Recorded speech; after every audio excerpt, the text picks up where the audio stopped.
గౌరవ Telangana high court bench ముందుకి Telangana group 1 2024 Jio 29 మీద ఫైల్ అయినటువంటి కేసెస్ బెంచ్ ముందుకు రాబోతున్నాయని. సో ఇవాళ ఏం జరిగింది, మళ్ళీ తదుపరి వాయిదా ఏ తేదీకి ఇచ్చారు అన్న పూర్తి వివరాలు తెలుసుకునేందుకు ఈ వీడియోలో ప్రయత్నిద్దాం. సో మనం ఆల్రెడీ గత వీడియోలో చెప్పినట్టుగానే డైలీ లిస్ట్లో కోర్ట్ నెంబర్ 2 ఐటమ్ నెంబర్ 68 నుంచి 74 వరకు టోటల్గా జియో 29 మీద ఉన్నటువంటి అన్ని కేసులు కలిపి ఇవాళ బెంచ్ ముందుకు అయితే రావడం జరిగింది.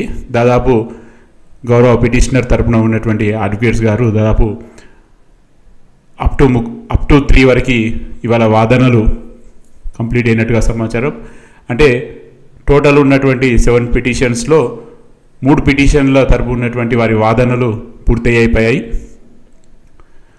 వారి తరపున వాదనతో పాటు డాక్యుమెంట్స్ను కూడా వాళ్ళు సబ్మిట్ చేయడం జరిగింది. సో రిమైనింగ్ అందరూ కూడా రేపటికి వాయిదా వేసినట్టుగా మనకు సమాచారం. సో మరి రేపు డైలీ లిస్ట్లో కేసు నెంబర్ ఏంటిది అనే పూర్తి వివరాలు మళ్ళీ చూద్దాం. సో మీరు ఇక్కడ స్క్రీన్ మీద చూడొచ్చు, ఇదంతా open access data. So court number 2 Thursday the 5th day of December 2024 item number 117, 118, 119, 120, 121, 122. So ఇందులో రేపు రిమైనింగ్ 3 మెంబర్స్ కూడా గౌరవ ధర్మాసనం ముందు వారి యొక్క వాదన వినిపించే అవకాశం ఉంది. సో వీరి తరపున నెక్స్ట్ గవర్నమెంట్ తరపున ఉన్నటువంటి గౌరవ అడ్వకేట్స్ గారు వారి యొక్క వాదనలు వినిపించే అవకాశం ఉంటుంది. సో మ్యాక్సిమం రేపటికి వాదనలు ఒక కొలిక్కి వచ్చే అవకాశం ఉంటుంది. ఏదేమైనా కానీ ప్రస్తుతానికైతే ఈ case day by day court ముందుకు రావడం అన్నది ఒక శుభ పరిణామంగా మనం భావించవచ్చు. ఎందుకంటే హియరింగ్స్ అన్నీ కూడా ఫాస్ట్గా కంప్లీట్ అయితే మ్యాక్సిమం జడ్జిమెంట్స్ అనేది అదే రోజు రావచ్చు, లేదా నెక్స్ట్ రోజు, లేదా రిజర్వ్లో అయినా పెట్టేయచ్చు. సో వాదనలు కంప్లీట్ కావడం అనేది చాలా ఇంపార్టెంట్.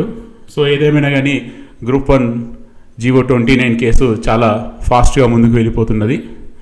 సో చూద్దాం మరి రేపు అందరి వాదనలు అయిపోయి జడ్జిమెంట్ ఏమైనా రిజర్వ్ చేస్తారా, లేకపోతే నెక్స్ట్ డేకి మళ్ళీ పోస్ట్పోన్ అవుతుందా అన్నది మనం చూద్దాం. సో ప్రస్తుతానికి ఉన్నటువంటి అప్డేట్స్ ఇవి. మరికొన్ని అప్డేట్స్తో మళ్ళీ మీ ముందుకు వచ్చేందుకు ప్రయత్నిద్దాం. Stay tune.